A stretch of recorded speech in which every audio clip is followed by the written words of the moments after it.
ნამდვილად ვიდასტურებთ, რომ სასამართლოს არ შემადგენლობა სისხლის სპეციალიზაციით არ აქვს ჩაბარებული გამოცდა.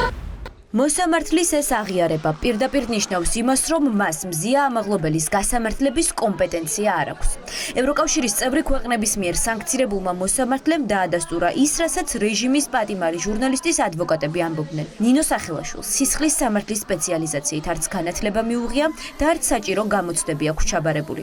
ქალბატონი თქვენ ვერ აკმაყოფილებთ საქართველოს კონსტიტუციის, სისხლის სამართლის საპროცესო კოდექსსა და საერთაშორისო კონვენციებით გაწერილ ობიექტურობისა და მიუხედავობის სტანდარტს, ასევე აქ არ დანიშნული წარმომადგენლობაზე კანონით დადგენილი წესით. პოზიცია გვაქვს, რომ ჩვენი დაცვის ქვეშ ყოფი უდანაშაულოა.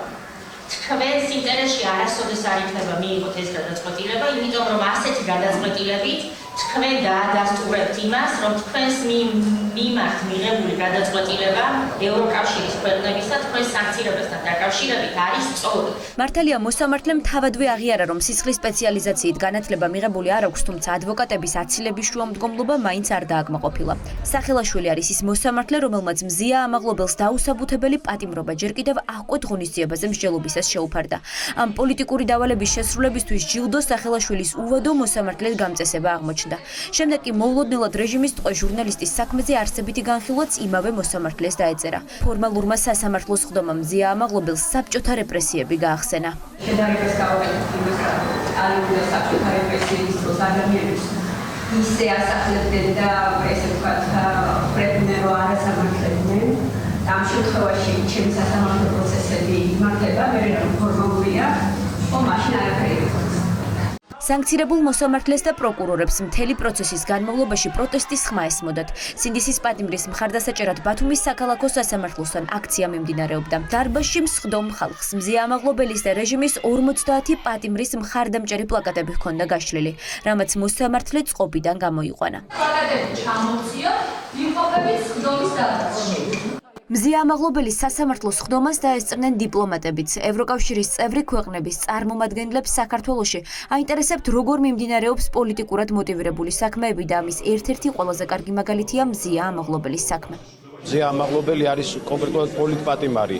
ის რომ მზია ამაღლობელი ჯერ ადმინისტრაციულად დააკავეს სტიკერის გაკვაზე, შემდეგ კი მისი კონკრეტული მოქმედება შეფასდა როგორც თავდასხმად პოლიციელზე და მას შეეფარდა პატიმრობა, არაფერია თუ არა პოლიტიკური გადაწყვეტილება. ეხლა რა მოლოდინი უნდა მქონდეს, რის შემდეგაც მზია დააპატიმრა ამ ქალმა და ამის შემდეგ ის გაამწესეს უადოდ, დააჯილდოვეს და დაასაჭირეს და რა მოლოდინი უნდა მქონდეს მაგ მოსამართლესგან. მოსამართლე ქვია პირობითად, თორე თავარი ისა განაჩენის გამომტარი არის ივანიშვილი. აქ ვართ იმიტომ, რომ ჭირდება მზია სოლიდარობა და აი ამ სასამართლო პროცესს მართლმსაჯულების ამ სისტემას ჭირდება, რაც შეიძლება დიდი სამოქალაქო ზეწოლა, სამოქალაქო კონტროლი. მზია ამაღლობელის ადვოკატებმა დღეს მოითხოვეს საქმეს დაერთოს ის ვიდეო მტკიცებულებები, რომელიც ადასტურებს, რომ მზიას საქმეზე ეგრეთ წოდებულმა დაზარალებულმა დგებუაძემ და ცრუ-მოწმე პოლიციელებმა ტყუილი თქვეს, როცა ამტკიცებდნენ, რომ ბათუმის პოლიციის უფროსს სილის გაწვნის შემდეგ ყური და ლოყა გაუწითლდა. დაემატება თუ არა საქმეს ეს მტკიცებულებების შემდეგ პროცესზე 31 მარტს გაირკვევა. პროკურატურა კი ამ დრომდე ასაიდუმლოებს როდის დაკითხავს ირაკლი დგებუაძეს, რომელმაც სასამართლო უნდა დაარწმუნოს, რომ მზიას გართმული სილა ეტკინა. როდის უნდა დაიკითხოს ირაკლი დგებუაძე? ამას ბრალდების მხარე განსაზღვრავს მტკიცებულებათა წარმოადგენის რიგით. დღეს ვერ მოგახსენებ. მზია ამაღლობელის მომდევნო პროცესები 31 მარტს, 7 და 10 აპრილს არის ჩანიშნული. შემდგომი ეტაპი უკვე მტკიცებულებების გამოკვლევაა, სადაც ჩვენების მიცემა დგებუაძეს და მის თანამშრომლებს მოუწევთ.